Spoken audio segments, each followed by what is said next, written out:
রুশ president Vladimir Putin নবনির্বাচিত মার্কিন প্রেসিডেন্ট ডোনাল্ড ট্রাম্পের নিরাপত্তা নিয়ে উদ্বেগ প্রকাশ করেছেন।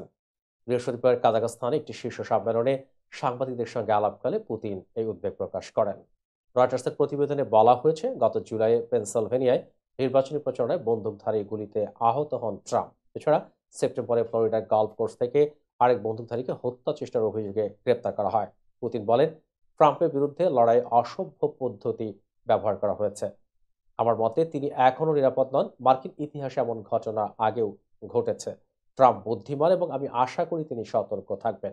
পুতিন আরও জানান, নির্বাচনী প্রচারের সময় ট্রাম্পের পরিবার ও সন্তানদের উপর বিরোধীদের আক্রমণ রুশ সংস্কৃতিতে অচিন্তনীয়। তিনি বলেন, রাশিয়া এমন আচরণ ডাকাতরাও করে না। ইউক্রেন যুদ্ধে যুক্তরাষ্ট্রের ভূমিকা নিয়ে মন্তব্য করে পুতিন বলেন, জো বাইডেন প্রশাসন যুদ্ধের তীব্রতা বাড়িয়ে রাশিয়া ও ট্রাম্পের সম্পর্ক কঠিন করার চক্রান্ত করছে। রুশ প্রেসিডেন্টের বিশ্বাস, ট্রাম্প এই সংঘাতে শান্তিপূর্ণ সমাধান খুঁজে বের করবেন। পুতিন সংলাপের জন্য মস্কোর প্রস্তুতির কথাও জানান।